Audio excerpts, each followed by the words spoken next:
It's very strange. All these 15 years in Britain, I was very seldomly asked if I have a British passport or not. It's probably my English language skills. Probably, because people probably assume or presume that I might be British, if not English. That's what I fathom, in any case. And I was asked 1 or 2 times if I have a British passport and to present it. I tell them, yes, I do. They said, give it to me. Where is it? I tell them, yeah, it's right here. And they go, touche. Of course. Of course, I'm a Brit. I declared myself Brit. I don't need your fancy-ass red booklet to be a British. I'm British at heart, mate. British helped me with lots of things. I wanted money, they gave me. I needed health, they gave me. They're very professional surgeons and doctors. Well, nurses are not all that, but the service is a bit less, but where it really matters, you know, I had like maybe 3 heart operations in Britain, and they survived me out of lots of miracles, because England is a Germanic word. It means, in German, Engel means angel. England means angel land, the land of angels. And I am one of them, and I'm proud of that, and I'm never scared to say it. I have seen angels in Britain, real ones, lots of them. They're flying around everywhere, in hospitals, and where it really matters and needed. There was this one angel I've seen in one hospital. She's like, she came into the ward with lots of light around her in the morning when the sun was shining in. She changed all the sheets, and she said hello to every patient one by one with a beautiful, gorgeous, smiling face. Woke them all up. And she changed sheets in meanwhile, and she gave them their medicines meanwhile, and all of that happened in like, I think 1 or 2 minutes she did all that. I mean, how was she not angel? I mean, I could see it. I think the people in the ward could see it too, because I could visibly see how she's flying around like an angel, going from bed to bed. It was a very beautiful morning.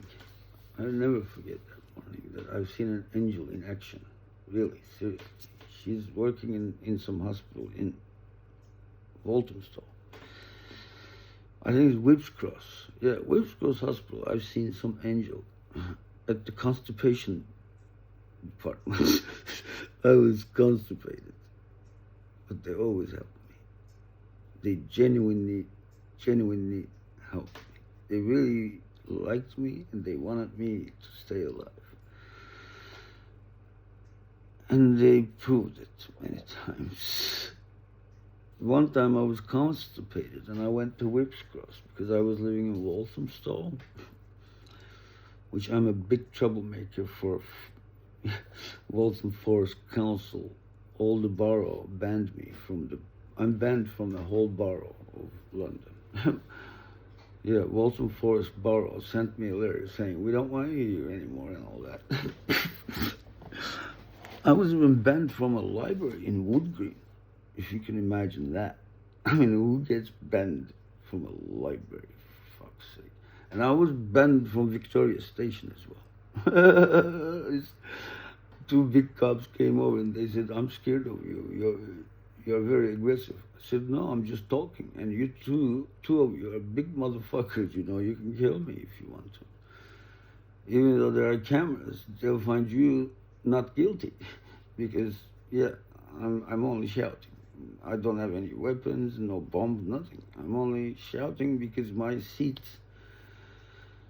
was stolen, kind of. They didn't put me in the right bus or something like that. But then in the end, I called their customer service and they settled it and they just issued me a new ticket and they paid it from the head office or whatever because I made a big trouble and the whole area was boiling with the stuff I was saying. And then I went down to the station. They've seen from the cameras I'm trying to get in. I'm ringing, the buzzing and all that. I really lifted up the whole. I wanted to speak to the commissioner. I wanted to speak to police commissioner, and I have the right to speak to police commissioner. All that. And they handed me out a paper that says you are banned from Victoria Station for life. Fuck me. So that means I cannot go anywhere by bus from Victoria Station. I can take the next stop, like, I don't know, Peckham stop or whatever. They have like these other stops. I think one of them somewhere in Sydenham. Oh shit, I lived everywhere in London. From fucking Chiswick to Shepherd's Bush to Croydon to Crystal Palace, you name it. Sydenham, all over the place. Central London, all over the place. I went to schools in Central London, and I sent my kids to schools in Central London. And yeah, I used to go party around Leicester Square, between Leicester Square and Oxford Street, and there was this whole area of fun. Tottenham Court Road, you know. I just enjoyed the 90s there.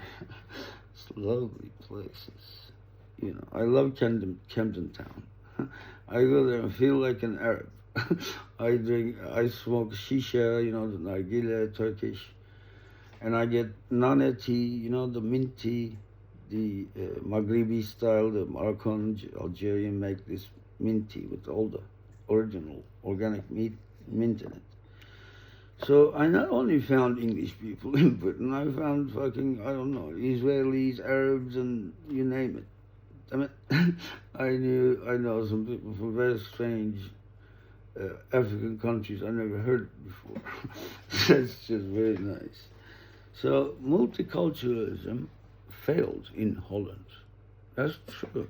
It's even failed in Germany, but less than Holland. But multiculturalism won in Britain. It's working. Yes, we all help out each other. Doesn't matter if you're a Paki, if you're a Hindu. One Hindu parliamentarian, MP, member of the parliament, he's Hindu. He has turban, everything. He has everything very Hindu. And he was objecting the oppression on Muslims in the parliament. And that's UK we're talking about. It's pretty much, there's equality here, comparatively, at least, relatively comparatively, much better than other parts of the world. Because in US, you have this Patriot Act. It means that they can kill you only because you're Muslim. Just like Israel. Bush, you know, the cocaine addict, the son of old Bush, he brought that Patriot Act. And he said that when going to Iraq, he called it crusade. Oh, you know what crusade means? It means let's go to the Middle East and kill all the Muslims. That's what crusade means. You know that. Don't act stupid, please. But Britain is a place where I live freely as a Muslim. They don't say fuck all to me. Even if I go to the most racist area, like, I don't know, Newcastle or some shit, and in some village as a Muslim, looking Muslim, and I have my Turkish shit thingy, dependent, and they somewhat treat me with respect, and that's very amazing, you know, because I wouldn't expect that from the English, from the, you know, homogeneous English. But they're very kind. Even your police, it's like, he hates you. You can see it on his face. He turns red and he's very angry with you, but he calls you sir still. And that's very special to me. Because I'm from Holland. I know our police don't do that shit in Holland, in our Amsterdam. They pull you over only because they check out your license plate and then they see you're Turkish. They pull you over because you're driving a nice car. How can you be driving a nicer car than a Dutch white police? It's a matter of jealousy right there. And then he pulls you over and he pokes you and he tries to get you angry so that you punch him so that he can put you in jail. That's their game, basically, in Holland. I lived it a lot, personally. And they poke some youngsters from 15, 16, and they go there and 10 police attack them. And they killed one of our Turkish boys in Amsterdam. The white Dutch police killed one of our 16-year-old kids by beating. He was all head broken, cracked, everything. They kicked him when he was down on the... They brought him down. It's very easy for 5, 6 cops to do it. And they didn't get punished for it. They're free. They're still working as police, killing more Turks. Holland is a whole different story, man. If the UK tells me, go back to your country, Holland or Turkey, wherever the fuck you come from, okay, and I declare I seek asylum from racism in Holland, and I can prove it, they put me in jail for nothing. Something like pull me over and poke me kind of thing. Yeah, and I got the minimum even. 4 months only. And I know some guys, they put in jail, not only put in jail, they make him crazy there by playing with his mental health. They beat him and all that, and then he goes crazy, and then they put him in an institute owned by the government, and then they give him some kind of injection, some kind of medicine, and he walks around very slow, can't even talk. He lost all his abilities, and they call him the entity of the government, or something like that. Not even a person. They're just a piece of government shit. They turned him into that.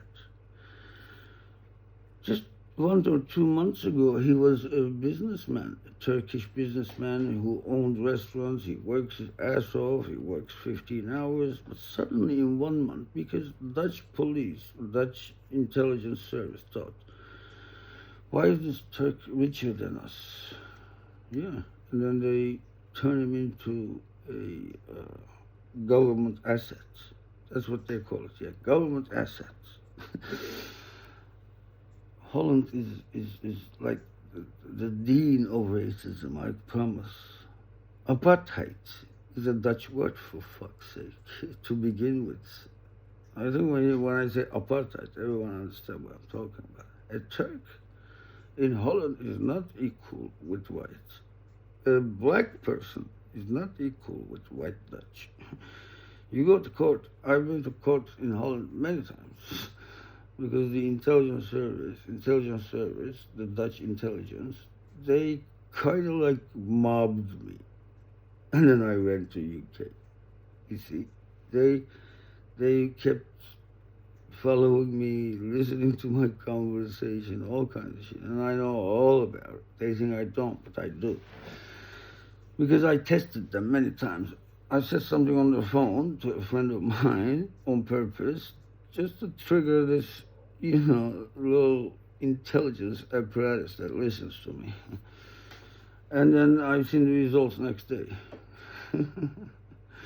I've seen how they approach, because they listen.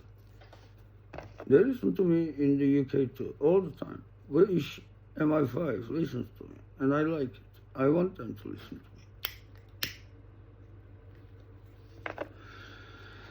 Let alone being bothered with it, I encourage it. I want them to keep the safety and security for me. Britain means security first. Why do you think all these Gaddafi and all that, rich-ass people bring all their investment, their money into central London? Because there's security. Nobody can attack this country and steal our gold and money. That's why. Yeah, and there's sharing in this system in a very subtle, very equal way, and everyone get paid here. It doesn't matter who you are. If the system says you're okay, if the system says it's all about paperwork. If you give them the passport and it checks the system says green light, and they give you benefits. You don't have to work or nothing, but people get bored and they work with enjoyment. I've seen so many very strange people around working in hospitals, especially. It's very interesting. When I was being, I was being helped to discharge from the hospital by this very old original Italian lady. She's fucking, I don't know, 89 years old or something, 99 or something. She's very old. It's very obvious. She can hardly walk. But she's supposed to push my wheelchair when I had both my legs and everything fine. I said to her, you sit and I push. She's laughing and everything. And then she was like, with lots of pain and trouble, she kind of, strived to get me out of the hospital on my wheelchair. She asked me, would you want this? Would you like this? Would you like that? She was like very kind and sweet, angelic. Seriously, very angelic. Look, I was born and raised in Turkey, and I lived all my youth in Holland, and I've been through lots of stuff, been through lots of hospitals, but that kind of treatment, I don't remember anywhere in Holland or Turkey. I don't, because they do treat you well and nice, but you can see that they're not all there, actually. They're like, oh, when is my shift is finishing? But this woman, she retired from this hospital for doing the same job for money for fucking 40 years. And then, you know what she did? When she was retired from this hospital, she volunteered without pay to do this job because she loved her job, helping people out to discharge them. Isn't that very angelic? I find that very angelic. She volunteers, no money. How she has pain and everything. She really got me ashamed of myself, and I started working at 3 jobs after that. I thought if she can do that, shit, I'm inspired. I can do lots more. And I worked in a hotel as a night manager at the same time, and I delivered food in the evening at the same time, and I studied at the uni at the same time, and I worked at the uni at the same time. I was their marketing sales representative. I used to bring lots of people to the university to get them enrolled, and I used to get commission for that too.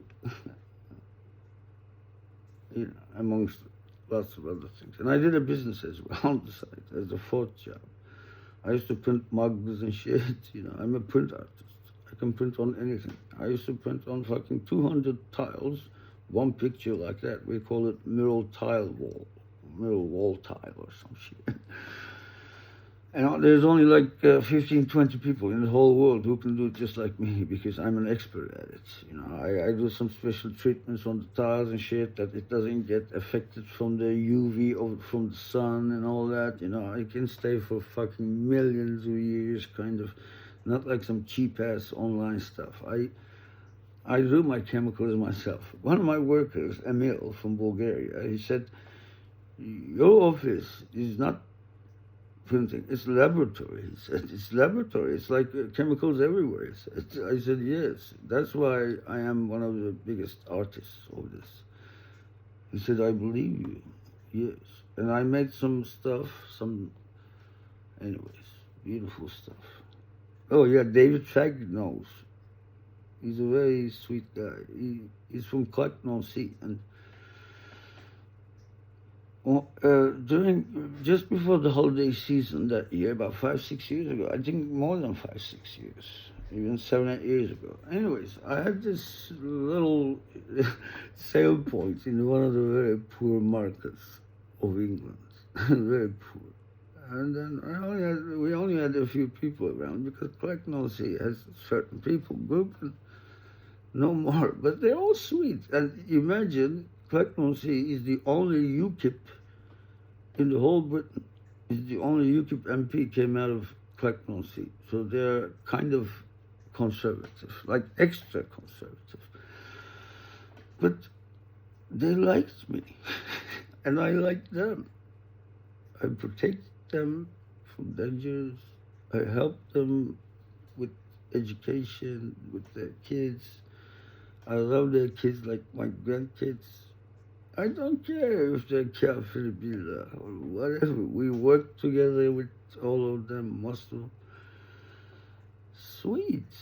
Why not? Why should I have a problem with that? You can be UKIP all you want. Maybe I will be UKIP next. It's possible. I'm not all that very against Nigel's ideas. I have to, as a Brit, I think he might be right. Looking from a British point of view, yes, why not? I can understand his narrative. But if you're here for a different reason, that not to assimilate yourself, I've assimilated myself. I didn't need the system to assimilate me because I liked the system, and I said, okay, why not? And I'm still a Turk, I'm still a Muslim, but Britain accepts us as Turks, Muslims, or whoever we are. I don't know how they do it, but it works here. Maybe it doesn't work in Mali. Maybe it wouldn't work in Algeria. I don't know. Maybe it wouldn't even work in Germany. It hardly worked in Germany, okay? And their intelligence service murdered, I think, 15 or 20 Turks. Even they killed by mistake. 2 of them were Greeks because they looked like Turkish and they were friends with Turkish. They assumed he was a Turk too, so they killed him too. You know why? Because they have good businesses. They're making money. That's all. And they're Turkish, and they shouldn't be making so much money in their own land. That's what the NSU is all about. NSU is the nationalist Nazi part of the German intelligence system. They are very Nazi and they are very murderous, just like you see in the movies, like Gestapo style, SS style.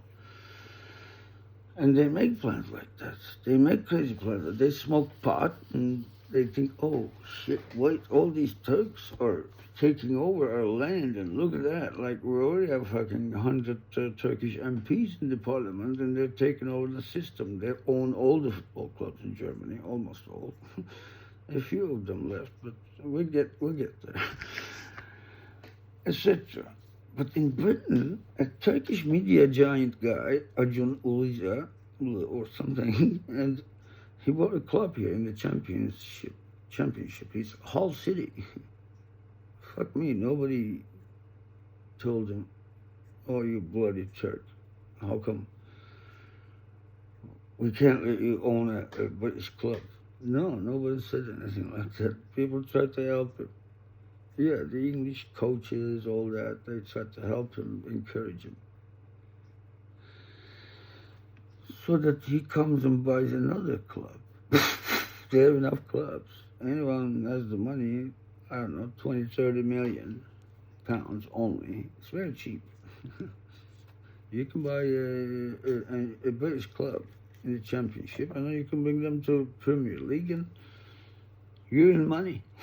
I tell you, it's a very good investment.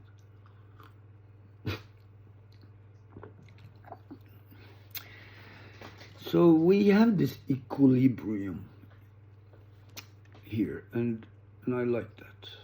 Who wouldn't? I mean, I tell anyone, talk shit about Britain, I tell them, is that why everyone wants to live here? I crossed over from Dover to Calais, the French side of the channel. One time I crossed over and, some getaway, I used to travel like that, like for one day to Brussels, for one day to Antwerp and shit, just to relax, And I went to Calais. I used to go to Calais in 90s, and it was beautiful French town, French fishing town turned into a modern, beautiful town. Everyone out on weekends, and English people come over with catamarans and shit. Yeah, and they enjoy with French. They drink and chat and make jokes and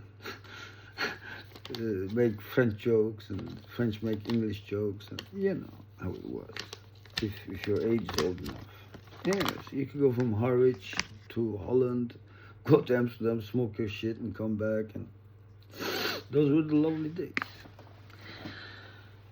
I'm from Amsterdam. I lived in Amsterdam for 22 years as a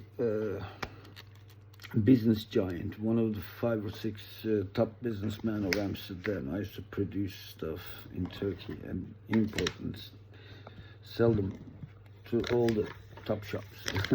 So everything that has that says Holland or Amsterdam on it, by 80%, I'm the guy behind them. I designed that market myself, product by product, and I captured and penetrated. And I even exported to Canada and everywhere else. Anyways, it's not all that hard for me because I was trained and educated for that kind of shit. I even set up my sister the day she graduated. I placed her in one of my best friend's business, as logistics company, and it's been now 30 years. Yeah, but now she's a giant.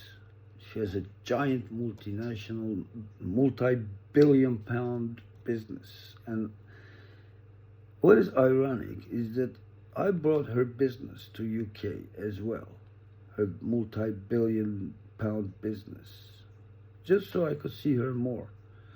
But what's ironic is we stopped talking, or she stopped talking to me the same month, or same week, she opened up her UK office.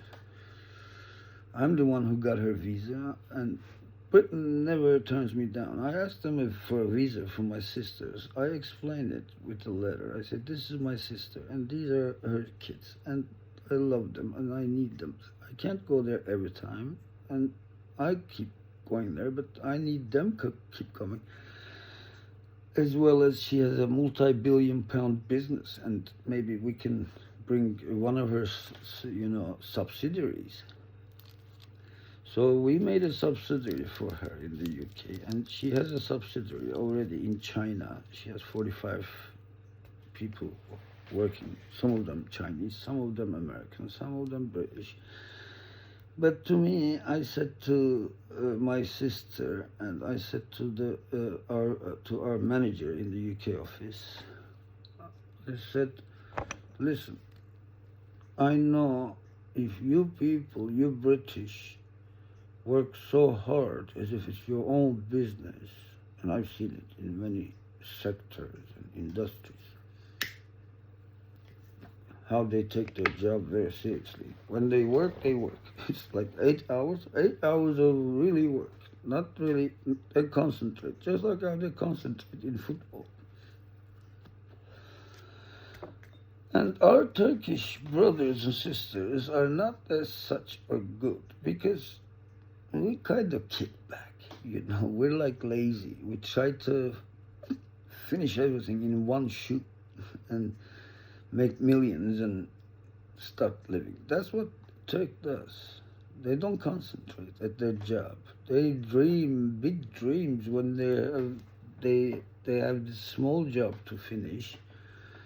No, I do it later, it's okay. I do it tomorrow. But a Brit, even though she or he is fucking fucked in the head from last night's booze, they still sit and concentrate. They have wrinkles from all that concentrating because they love the booze. They had one bottle of wine last night with husband. That's minimum. Or maybe they were at the pub. They work for the pub money, anyways. I think the pub economy in Britain is about more than 70% as in turnovers or revenues, technically speaking. But their export is another story, of course. They are very strong in export as well because it's an island and it's got ports all over the place. Wherever you go, there's a port and there's international trade coming and going and lots of millions of fucking containers, and the system is working. It worked even during the COVID. We had a few problems with transport and shit, but in the end, we came out all right from COVID. They protected us. I didn't get COVID vaccine. I still survived. Alhamdulillah, it's Allah's work. If Allah wanted me dead, I would have been dead 100 million times because I've been to hospital 100 million times during COVID for other reasons, not about COVID. They asked me, they pushed me, they forced me to get vaccine, but I refused it. I said, listen, if Allah wants me dead, I'm dead. I will be dead someday anyways, early or late. It only means that I stay alive still. It means like maybe my children still need me at something. Maybe they sneeze and I give them a napkin or some shit. You know.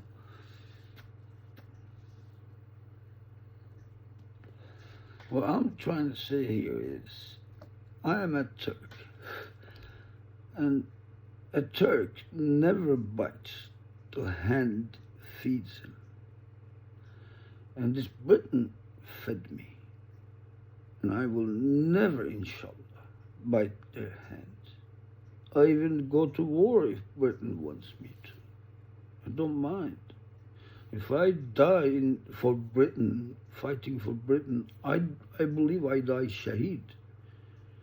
Simply because 30% of Britain is Muslim.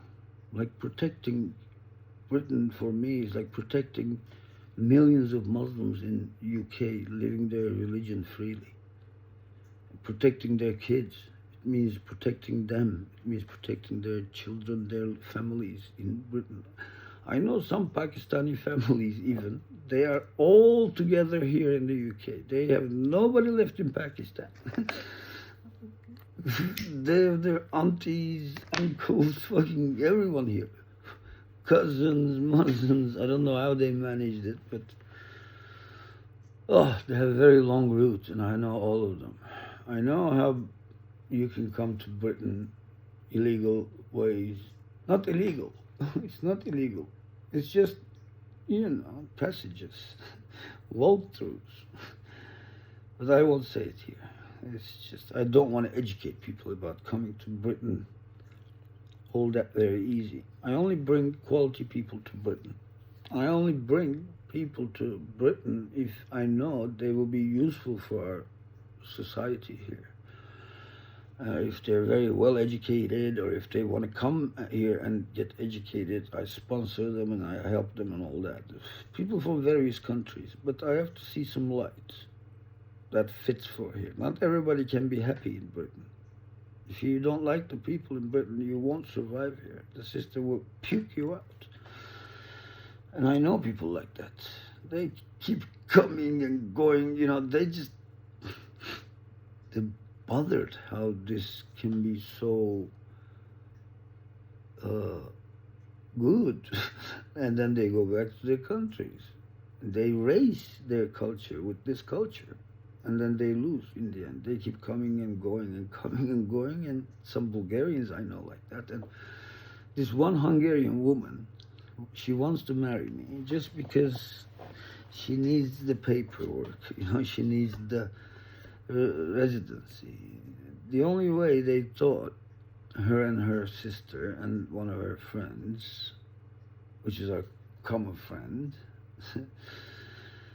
and they figured she needs a man to get married, to stay here. And marrying me means I bring you 3 passports. I bring you Turkish passport. I bring you Dutch passport if you marry me. And I bring you British passport if you marry me, because I'm a resident here since 15 years. I don't even need, nobody asked me for ID here. And I live here legally because I'm a resident. I'm accepted. I'm in before the door closed. Door closed just after me. But I've been coming back and forth Britain even before the European Union, what was it called? Walk-on policy or open border policy, Schengen, all that. And I came here first as a tourist, and I went back to Amsterdam, came back again. I was trying to settle here because I wanted the best education for my children. I kept coming back and forth, and then every time there was something, I adapted to it and I signed it. UK settlement agreement, good enough. I don't need to get British passport. Not that I don't want to, it's just I'm too lazy to go even online and fill out all those forms and make photocopies and shit. And it already fucking exhausts me thinking about it. In Britain, we can drink organic mountain water right from the tap. I know. In Turkey, we can't. It's just shit water. You can get sick. People have to buy water. In a country like Turkey, it used to be water heaven. Now look at that. Our taps puke some shit. It's brown and it's muddy. You wouldn't touch it. And we wash with it. We have to. It's got lots of caulk in it and all shit, And in Holland, we drink from the tap, yes, but we know it's been recycled from toilet water. Oh, that's why we actually avoided it. But you can still drink it because Holland is a water-rich country because the whole country is settled in water. They even turn seawater into drinking water in Holland. Just like Israel. Holland is the second Israel in the world. You know that? An Israeli passport holder can come to Holland and live with equal rights, just as a Dutch passport holder. Just the Israeli passport is seen in Holland as Dutch passport. Does exactly whatever Dutch passport does. Because I have many Israeli buddies from business. We became friends. With some of them brothers. We went to each other's families. We had dinners together. Because all my business partners and all my customers, I see them as my family because I spend all my time with them. I spend more time with them than I spend time with my wife and kids. Because I used to work 10 hours, 12 hours in Amsterdam. Never 8 hours. That's why I was very happy. When I came to UK, I started working in a hotel as a night manager. And first 4 months, I worked as a receptionist. It was lovely. We had some people coming from all over the world, from US, from, I don't know, we even had some Romanians or Ukrainians and lots of different kinds of people. And I partied with these 3 crazy, horny-ass Ukrainian women in the hotel I was working at. And I went to their room. They called me to their room, and we had some vodka and shit and some Ukrainian vodka. Yeah. And even one time, I had this one customer, a couple from Scotland. They gave me Scottish whiskey. They called me to their room. They said, come to the room. After I checked them in at the reception, they said, immediately leave the shop to somebody, and I left to my manager. I said, stay here. I have to go to customer to help them. And then he immediately, as soon as I entered the door, he immediately clicked and opened a brand new Scotch whiskey bottle, and he gave me, oh my God, 2 shots of Scotch whiskey. I was like mesmerized. I thought, oh my God, this is so different, because I'm a whiskey and cognac drinker generally. I drink beer when it's 40 degrees out in Turkey somewhere in the next to the swimming pool or inside the swimming pool. I drink this cold beer, Turkish Efes. It's beautiful. It's very strong. It's got density, the Efes beer, the Turkish. You can find here in London in Turkish restaurants and shit. Efes beer is like very satisfying. Like you don't need to drink the whole pint. You can drink a 33 milliliter bottle, and then you still get the same effect. Anyways, he gave me this whiskey, and then he gave me the rest. We drank the half of the bottle just standing up like that, and because I liked it and he liked it, and we prost and cheers and shit. It's an old couple, they're sweet people. I love Scottish people. They're so warm-hearted. They're like so hospitable. They're lovely people. And I get along with all Scottish I met so far. They're very approachable. They're very down-to-earth people, I promise. Find a Scot and become his friend and gain his trust. He will fight for you, and he will take the bullet for you. Yes, Scottish is like that. They're very strong mentality, like somehow Turkic mentality. They fight real good. We even sometimes suspect Scottish might be Turkish because they are so similar with us. How they fight at the football games just like us, and how they fight outside the pub. I watch them and I tell myself, wow, they're just like us. That's how we are in Turkey. We fight outside bars and shit. We fight in the bar and we shoot around and crazy motherfuckers. We don't even have to be drunk to do it. We can do it sober as well. But, yeah. Old Brits love their beer.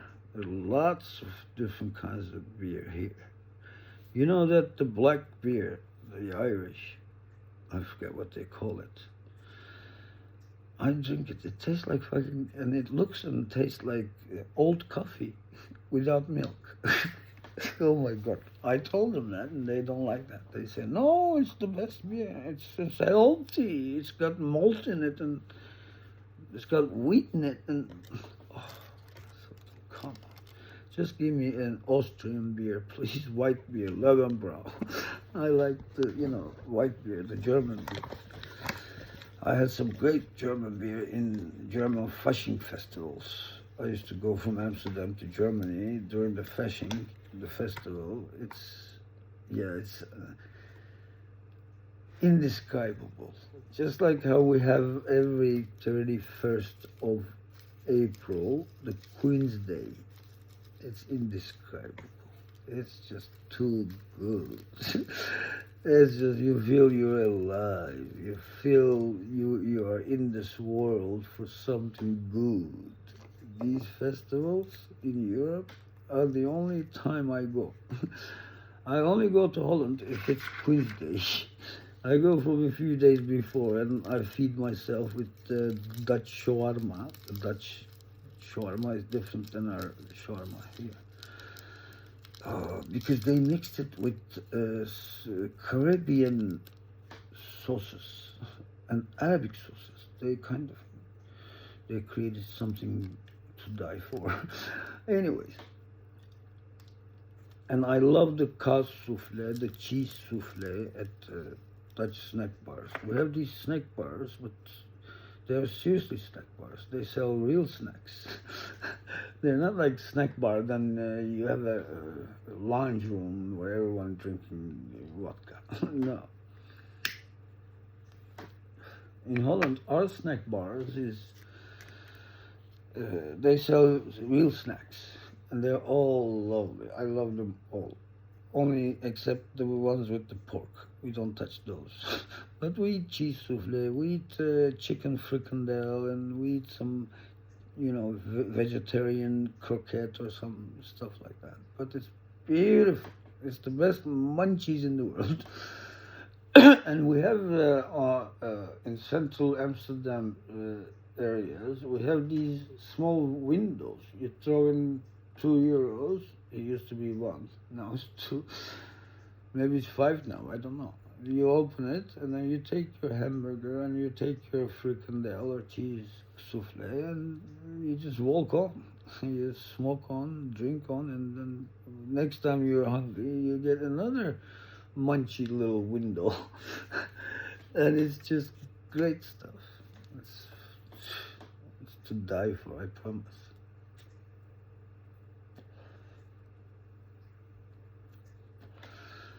Then we have haring, the raw fish. Oh, I go to Volendam. Volendam is where haring is the best. We have two best places for haring in Holland, for me. That's my opinion from the taste. I've tasted in many places, from Maastricht to Groningen. Anyways, and my idea is Volendam, the one at the port, the one right against the hotel. People from Holland, they know where I'm talking about. The one in the middle. They go like that, haring, kibbeling, they have everything. Oh my God. Dutch fish culture, I love it. They have even these fish huts, small huts, even in the most boring neighborhood. You find them. Just while you're walking, you take two haring, bam, bam, you eat them.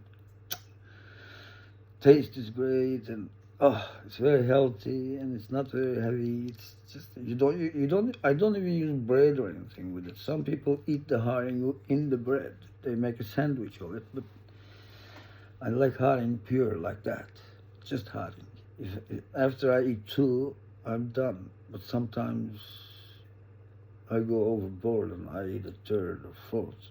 But it's never harmful because it's fish. And it's raw fish even. Oh, that's the only time I eat fish. I don't eat fish like people, I eat the Dutch fish, like, the kibbelings and all this fish. They kind of wrap it with this sauce and fry it. And that's with no bones or nothing. I love that. And then we put this tartar sauce on it. Some people put strange sauces. Holland has many sauces. Some people even put Mexican sauce on the damn haring. You kill the haring, for fuck's sake. You kill all the fun with the sauce. How you eat haring with sauce? You just eat it raw, my friend, just like that. No bread, nothing. Just a little onion, maybe. Just a few bits of onion. They chop the onion in tiny cubes, and then we have pickles. Haring, onion, pickle. Then I eat haring with nothing. Then I eat the third one with only onion. Then the fourth one again with all. Haring itself, the pickle, gherkin. Some people call it gherkin. I don't know. It's just pickle. It's cucumber pickle. It's great stuff. And we have this potatoes. The not French fries, but we call it Vlaamse friet. It means like Flemish chips, and we eat that as a snack. As we walk along, there are these huts again of they only sell potato chips, nothing else. And we have a queue in front of it, the one on Damrak. All the tourists know Damrak, all British, almost all British know Damrak. And the one there is, gives you the whole lots of Flemish fries, and they are so sweet.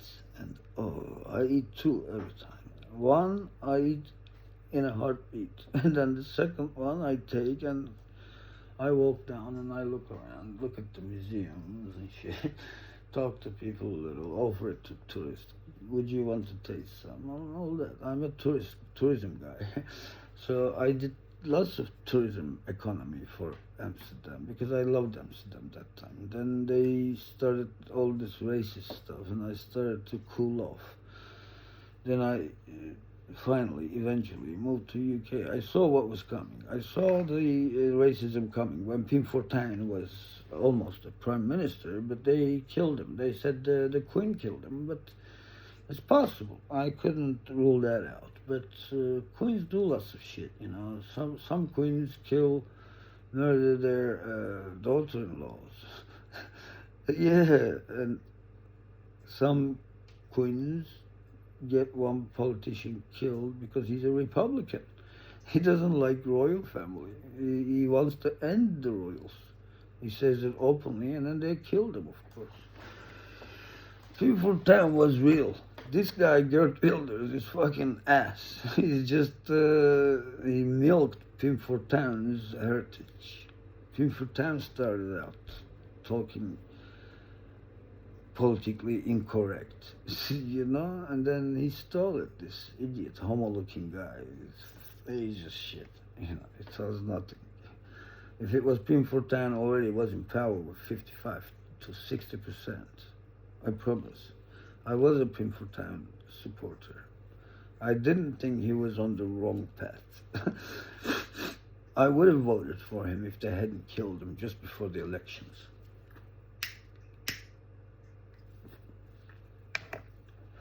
But Dutch royals decided to wipe him off because he was coming to get them. There was only one thing left for them to do to get rid of him because he's getting there, like it's obvious. He started out with 35%. His first party started out with the first election, 35%. He was in the parliament. Then they killed him for the second term because they knew he was going to be 60% next elections and he was going to be really in power and he was going to have people like me in his team. Turkish, Muslim, but loves Holland and Holland's interests. That's how I live where I live. I live in Britain, I only look out for British interests. That's how we are. Well, I'm Turkish. Everyone knows I'm Turkish. The whole town or the whole England knows I'm Turkish. All the people I met, I tell them I'm Turkish. I am. Look, I walk around with this. I go to pubs with this, and they don't beat me up. We make mates in pubs. We laugh a lot together, and we drink and all that. I used to, not anymore. I don't use alcohol anymore because I turned to devote myself to Allah. Finally. Inshallah. I try to win Allah's favor at the minute. Because I want to go to heaven so that I can have the same life. Because you're given the option to call out anyone to be your anything. In heaven, I can call out David Fagg to be my friend again. And then we have our little chats and shit. We used to drive around together in Clayton-on-Sea. He's a great guy. I like the guy. And I had many more friends. If I start talking about them, it's just going to be fucking hours and days. It's just great to live in Britain. I have no problem with the weather or nothing. People are lovely. The weather is lovely. I love the British weather. It's beautiful. It's got lots of green. The oxygen is full everywhere. It's not like Amsterdam. It's not like Holland. Amsterdam is Sodom or Gomorrah. England is not like that. England is conservative. England is more devout, more normal, more families. I see more families in Britain than I see in Turkey at the minute. Turkey left being a family. My daughter doesn't want to build a family. She's 27. She's Turkish. My son still doesn't have a family. But in Britain, the guy's 20, the girl's 18. They just go get married or they make kids, then get married. All that. They make family real quick. Oh, they don't really look around too much for anything better. They just take what they have and go for it. I have some young friends in Collecton, OC again. They just got married and gone over it. You know, they just made 2 kids, bam, bam, one after another, you know. Some of them make fucking 4 or 5 kids just like that. And yeah, and now that there's benefit cap for more than 2 kids, granny gets some money and looks out for the 3rd kid or some shit like that. I don't follow much. I'm not like a benefit milker. I work a lot. I don't mind working. It's good for you. Yeah. And everyone sees if you're legit, if you're real. They've seen how I do business at the same time. They see me at night delivering them their pizza or kebab, and they see me another day working another job, and I think they see it and they respect it and they start to like you. They see that this guy is just trying to work hard and he's not doing anything wrong. And you know, that's how they see things, because they're humans, they're people, any people. Even if I go to Afghanistan now, they will say I'm genuine. You know, I'm not bullshit. Yeah, that's why. So Britain is my home. When I come back from abroad, every time they tell me, welcome home, and I tell them, it's great being home. And I feel so relaxed at the airport. I go outside and smoke a fag. Not one, I smoke 5 fags. I smoke at one area, then I go to the smoking area. I chat with Austrians going back home from London. I chat with this Pakistani guy. He helps me, and it's back home, London Stansted. Oh, a relief. I come to my place. It's cold, and I turn on the heater, and then I sleep a little, then I take a shower. I feel my best top. Yeah, alhamdulillah. It's beautiful.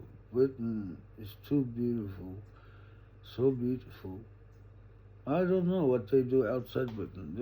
They do some war somewhere with Ukraine, Russia, and all that shit. But inside Britain, life is just quiet and everyone's chill.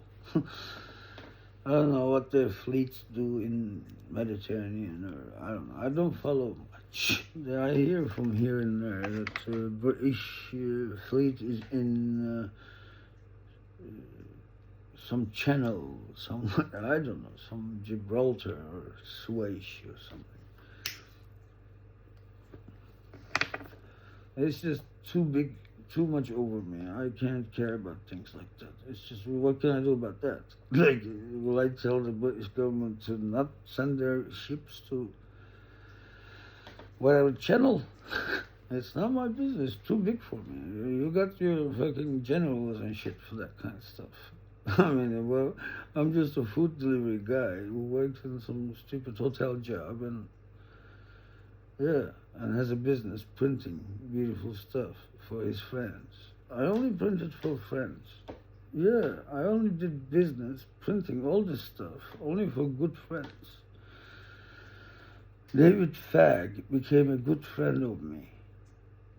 And I had many good friends. I still have many good friends in Clacton. They still call me, text me, you know, say, hi, how you doing? Where you at? Why not come back? And shit like that. I might retire in Clacton, see. It might be my retirement. I like how people are, and I like the area. It's kind of criminal, they say, but I get along with criminals just fine. You know, I used to fucking dig into addresses in, you know, this, what was the area called? You know, where all the prisoner coming people and very old people mixed together. Jaywick.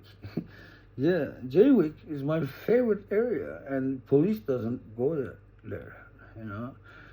What you have in Jaywick is very strange. You have families. You have like grandmas, grandpas, retired with some home in Jaywick they bought when it was a very popular seashore place. It was like a beautiful marina, all the yachts and shit. Those days, like 60s, 70s, it was a beautiful place, Jaywick. It was a famous place. They have this fort kind of thing there, the historical barrier or some shit. And yeah, they used to be very famous. They were like Monte Carlo of its time. But now, over the years, all these houses got old and the area got deprived and depressed, and houses are mostly chalets, and it's cheap enough for some guy come out of prison, etc. You know, the lowest of the society, somewhat. It's like an open air prison for people like that. It's like a rehab area for people come out of prison at the minute.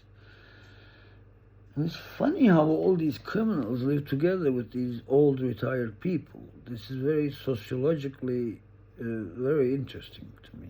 I kind of looked into that, you know, because I'm a freelance, how you call it, anthropologist or freelance sociologist. I just observe and analyze a few things about cultures and peoples. All these delivery drivers inside Clacton refused to go to Jaywick for delivery. I told them, give them all to me. Give me all Jaywick. I love it. I go there, deliver it to the criminal guys, and we chat a bit, and they end up giving me some weed as a tips favor. Some of them even tried to give me £5, £10, and I refused. I said, listen, bro, you need it more. Give me just £2, I'm fine. And yeah, we got along real good, and the word spread around, and they said, oh, this bold guy, the Turk, delivering guy, he's a great guy, and they started ordering more from the shop, and I was the king of Jaywick. They all knew me. I went them and talked to them, like, what are you doing? How's it going? They tell me, oh, wait, shit, man, there's this van full of people with guns busted some place right when I was delivering. Fucking 15 people with strange automatic guns and shit. I seen their van and they run from me. I don't know why. I'm just a delivery guy. Why are you scared of me? They see me and they just try to hide. I told them, what are these people? I said, are you people IRA or something? And they said, no. It's a drug deal business. They're busting a place where they're growing lots of weed, worth 200,000 pounds, I heard, and then they busted the place to rip off the place of their weed. Yeah, 200,000 pounds worth of bust up. I was there, I witnessed it. They put them in the black bin bags, and they just put them in the van like that, and they drive away. I think the owner of the weed wasn't there. There was nobody there, and they just ripped it and left. I said to them, you guys forgot to burn the house. They said, no, we don't want to harm people. What? You don't want to harm people, for fuck's sake, I said. You have fucking heavy-ass weapons in your hands, you know? You got fucking even AK-47s and shit. I know, I'm from Turkish military. I know what gun is what. All these guns, and you don't want to hurt people? Who are you kidding, mate? They laughed, and they left. Yeah. Life in Britain. For good or for bad. And I lived with criminals many times. I slept in the same house. People that kind of, you know, crazy English people. People that attack everyone for no reason. That kind of people. Young people. They went to prison, they came out, and they went back again, and they came out. It's like prison is like their second home somehow. Some of them even don't want to survive in the freedom. They just want to keep going back. They're dangerous people, actually. But I get along fine. You know, I sleep in the other room, he sleeps in the living room, and we're good. I'm not scared if she's gonna cut my throat at night. If Allah wants it, it's done. I don't plan about how I'm going to die. I can't. I'm a Muslim. It's Allah's job, not for me. It's good stuff. Anyways, thank you for listening. I will post this later, not right away. Thank you.